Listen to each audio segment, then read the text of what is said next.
बिस्मिल्लाहिर्रहमानिर्रहीम। अस्सलाम वालेकुम। मैं हूं हुसैन इकबाल और मेरे साथ है अहमद महबूब। ये मेरी अदालत है और ये मेरा फैसला है। अगर किसी ने इसको गिरफ्तार किया तो मैं जानूं और आईजी जाने। अगर हम किसी को इंसाफ नहीं दे सकते तो हमें इस्तीफा दे देना चाहिए। अहमद, ये रिमार्क्स थे पिशावर हाईकोर्ट के चीफ जस्टिस इब्राहिम खान साहब के। और रात गए उनको अदालत खोलनी पड़ी, अदालत लगी। मामला कुछ यूं है कि जरताज गुल साहिबा आज गई हिफाजती जमानत लेने के लिए और ईमान ताहिर भी उधर ही थी उसी वक्त। उन्होंने भी राहदारी जमानत ली पेशावर हाईकोर्ट से और गलती से कहीं जरताज गुल को उठाना था पुलिस ने और उठा लिया ईमान ताहिर को। अब जरताज गुल साहब अंदर थी हाईकोर्ट के अंदर पेशावर की, और बाहर ऐसे नफरी थी जैसे एहसान उल्ला एहसान आ गया शायद, या कुलभूषण को दोबारा से गिरफ्तार कर लिया गया। कि एक नहत्ती औरत के लिए आपको इस कदर नफरी लगानी पड़ी बाहर। और चीफ जस्टिस साहब को ये कहना पड़ा जब पेशावर हाईकोर्ट के कि अगर मैं इस्लामाबाद से वापस ना आता तो क्या ये औरत सारी रात इंसाफ के लिए इधर ही बैठी रहती। अब मामला ये है कि एक तो जिस तरह का ये माहौल है, जो तमाम तर सर्कमस्टांसिस बने हुए हैं इंतखाबात से पहले, उसमें किसी शख्स की इतनी जुर्रत करना और इस तरह बात करना और इतना दबंग फैसला करना और रात को अदालत खोलना, उसको सलाम तो पेश करना चाहिए कि उन्होंने इस माहौल में ये जुर्रत की। दूसरी जानिब देखा यह जाए कि क्या इस वक्त जो सियासी सूरत हाल है, तो पाकिस्तान में जो खवातीन सियासतदान है वो भी महफूज नहीं है। कि एक निहत्ती औरत को आपने गिरफ्तार करना था और ये जो बाहर तमाशा था, इसके बारे में क्या कमेंट्स देंगे आप? सबसे पहले तो मैं जस्टिस एजाज खान साहब की जुर्रत इब्राहिम और खान साहब। इब्राहिम खान साहब की जो है वो जुर्रत और बहादुरी को सलाम पेश करती हूँ कि उन्होंने इस बहादुरी का मुजाहरा किया और इस तरह का फैसला ऐसे माहौल में जहां हम देख रहे हैं कि जहां अदालतें ही कमजोर पड़ गई हैं, जहां पर अदालतों में ये जो है वो एक अंदर उनकी जुर्रत नहीं रही कि वो इंसाफ का मुजाहरा कर सके, वहां पर आज पेशावर हाई कोर्ट में ये फैसला हुआ। और जिस तरह के उन्होंने रिमार्क्स दिए कि अगर वो ना आते, रात के इस पहर अगर अदालत ना खुलती तो क्या एक बेचारी निहत्ती औरत पूरी रात उस अदालत में बैठी रहती इंसाफ के लिए। और जिस तरह से अदालत के बाहर जिस तरह से पुलिस की नफरी मौजूद थी, कि जिस तरह से कि कोई जो है इंडियन का कोई जो है वो जासूस आ गया हो, उसको गिरफ्तार करने के लिए जो है पुलिस पहुंची हो, और जिस कंफ्यूजन में ईमान ताहिर को उठाया गया, वहां पर भी रिहाई का हुक्म दे दिया गया था अदालत की जानिब से, लेकिन उसके बावजूद भी गिरफ्तार किया गया। इस तरह के जो वाकयात हो रहे हैं पाकिस्तान में, कि हमारे लिए एक बहुत ही, मैं कहती हूँ, बुरा जो है तासुर जा रहा है। हम इंटरनेशनली क्या चीज शो करने की कोशिश कर रहे हैं, हमारा मीडिया जब इन चीजों को, इन खबरों को ब्रेक करता है तो सुन के भी दुख होता है, अफसोस होता है कि ये हमारा पाकिस्तान है जहाँ खवातीन के साथ ऐसा सलूक किया जा रहा है। किस तरह से खवातीन को जो है उनके साथ किस तरह का सलूक किया जा रहा है। आज वो आबदीदा हो गई जो है सरताज गुल साहिबा, मीडिया से गैर रस्मी गुफ्तगू की उन्होंने, उसमें वो आबदीदा हो गई। उन्होंने बोला, उन्होंने कहा कि 9 मई में जो वाकयात हुए उसके लिए मैं माफी मांगती हूँ, लेकिन मैं देख रही हूँ कि क्या मैं इलेक्शन लड़ रही हूँ या कोई जंग लड़ रही हूँ। उन्होंने ये भी कहा कि मैं एक शहीद की बहन हूँ मैं एक शहीद की और हम बहन हूँ। कैसे जो बिल्कुल शुहदा की जो बिल्कुल यादगार है उसको नुकसान पहुंचा बिल्कुल सकते हैं। हमें खबर यहाँ पे ये भी देते जाए कि जो पाकिस्तान तहरीक इंसाफ के वकला हैं, उन्होंने कहा कि ईमान ताहिर साहबा की जो है वो रिहाई भी होगी। और बड़ी वो ड्रामाई गिरफ्तारी थी, जिस तरह उनको भी आज वहां से सड़क से उठा के लेके गए और उसके बाद अब उनकी रिहाई की खबरें भी आ गई हैं। पाकिस्तान तहरीक इंसाफ के वकला ने उसकी तस्दीक कर दिया। अब ये सारे सर्कमस्टांसिस जो चल रहे हैं और उसमें जो अहम बात जरताज गुल साहबा की जानिब से की गई, उन्होंने भी आज ये पॉइंट उठाया कि हम इलेक्शन लड़ रहे हैं या जंग लड़ रहे हैं। उसके साथ जो अहम बात थी वो ये थी, उन्होंने कहा एक पार्टी को प्रोटोकॉल दिया जा रहा है और एक पार्टी को इलेक्शन से हटाने की कोशिश की जा रही है। अब अदलिया हिम्मत करती है, कोशिश करती है। अब जिस तरह बल्ले के निशान पे तमाम तर जो फैसला आया, जिस तरह वो सिंगल बेंच का कि पाकिस्तान तहरीक इंसाफ के लिए बल्ला बहाल कर दिया गया, उसके अगेंस्ट 3 इजलासों के बाद इलेक्शन कमीशन ने इंट्रा कोर्ट अपील का फैसला किया। आज वो फैसला भी आ गया पेशावर हाईकोर्ट का और उन्होंने अपना ही जो हुक्म इम्तना था वो मुअत्तल कर दिया और बल्ले का निशान जो है वो तहरीक इंसाफ से वापस ले जाएगा।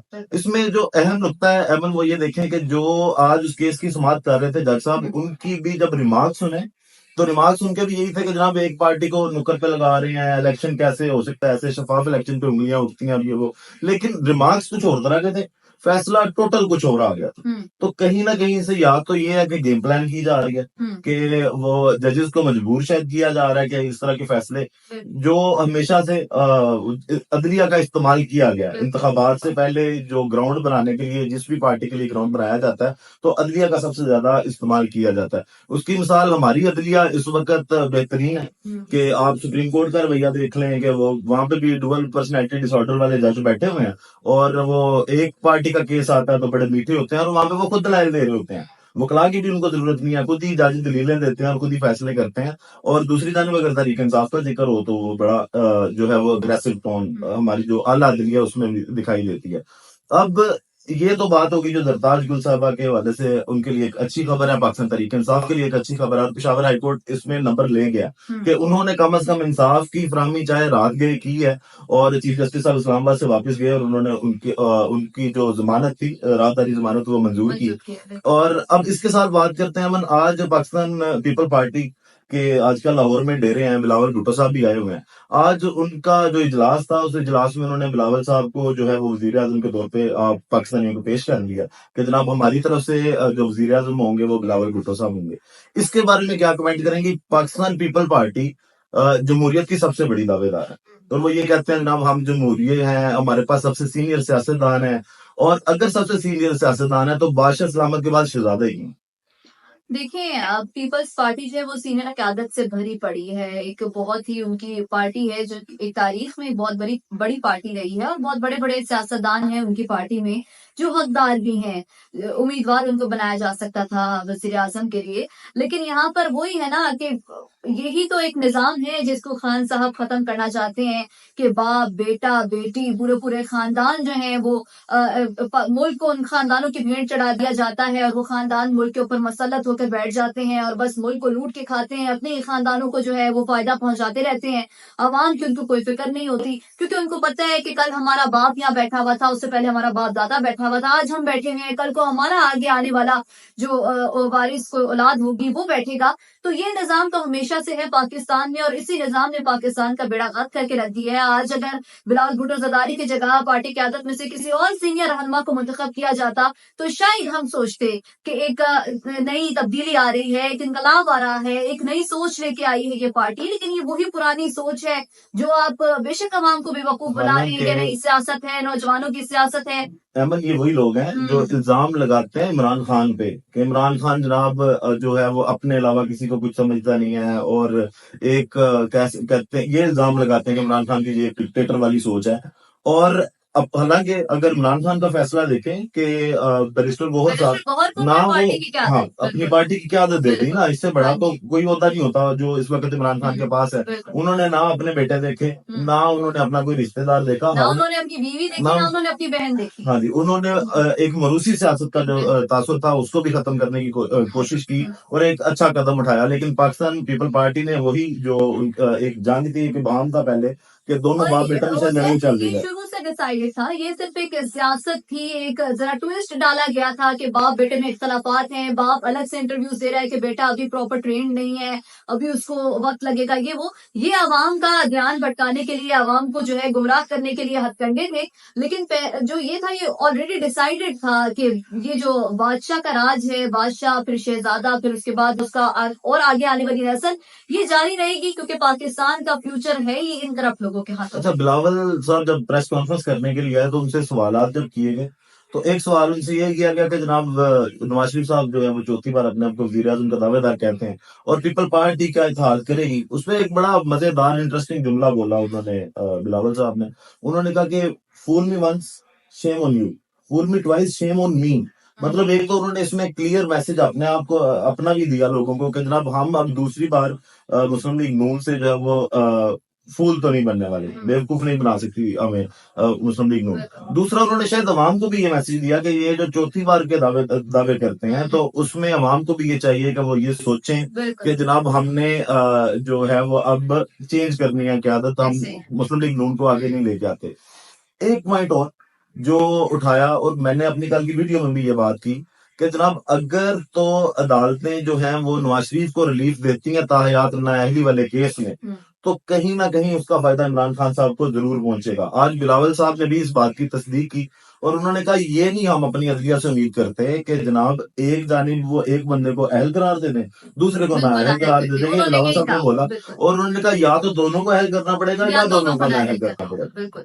तो वो आज जो बिलावल साहब ने भी इस बात की तस्दीक की है कि अदलिया अगर सिर्फ नवाज शरीफ की सुलझकारी करना हुँ, चाहेगी, तो उसमें कहीं न कहीं वो कहते हैं ना एक निज़ाम इंसानों का होता है, कुदरत का निज़ाम होता है। बिल्कुल। तो कुदरत का निज़ाम इमरान खान साहब के कहीं न कहीं बस साथ चल रहा है। हुँ, अब पीपल पार्टी लाहौर में उन्होंने डेरे डाले हैं और लाहौर में एज़ सच अगर देखा जाए तो पीपल पार्टी कहीं पे नज़र नहीं आती। अभी तक तो वो बिल्कुल जो है वो एक छोटा-सा टोला शायद किसी बिल्कुल। का और बिलावल भुट्टो साहब ने कहा है कि मैं लाहौर से लड़ रहा हूँ, तो शहबाज शरीफ बेशक आके लड़काना से लड़ें, आपको मना नहीं किया गया। और यही तो आप देखना है, इसका क्या फ़ायदा कि आप बोलें कि जी यहाँ से हमारी मकबूलियत है, यहाँ पर हमारे 4-5 पटवारी मौजूद हैं, तो हम बस यहीं से लड़ लेते हैं, कोई दूसरा यहाँ ना आ जाए, कोई दूसरा यहाँ आके हमारे मुकाबले में क्यों डर है आपको, क्यों खौफ है? अगर आप इतने ही मकबूल हैं अवाम ने, अगर आपने काम किया है अवाम के लिए, अगर आपको पता है, आपको एतमाद है, तो आप जो है वो बिल्कुल कॉन्फिडेंट रहें अपनी उस चीज़ के ऊपर। आपको क्यों डर है कि बिलावल भुट्टो अगर लाहौर से आकर इलेक्शन लड़ेंगे, तो आपको कोई इफ़ेक्ट होगा या आप उससे जो है वो मुतासिर हो सकते हैं।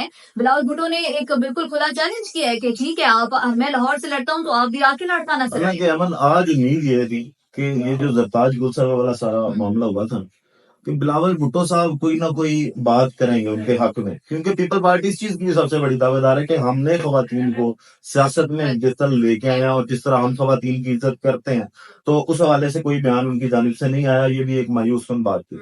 अब लेकिन इस बार इंतखाबात में जो खवातीन है उनका बड़ा एक अहम रोल होगा। अब जिस तरह उस्मान डार साहब की वालदा खुल के सामने आई हैं और उमर डार की बेटी जो है वो जिस तरह खुल के सामने आई हैं, तो ये खवातीन जो है एक अहम किरदार अदा करेंगी और जो निज़ाम है उसको एक्सपोज़ करने में जो है वो खवातीन का बड़ा किरदार है। बिल्कुल। बाकी वीडियो का इख्तिताम करते हैं अमन इसी दुआ के साथ कि अल्लाह ताला पाकिस्तान पर अपनी लाखों करोड़ों रहमतें नाज़िल करे। पाकिस्तान ज़िंदाबाद।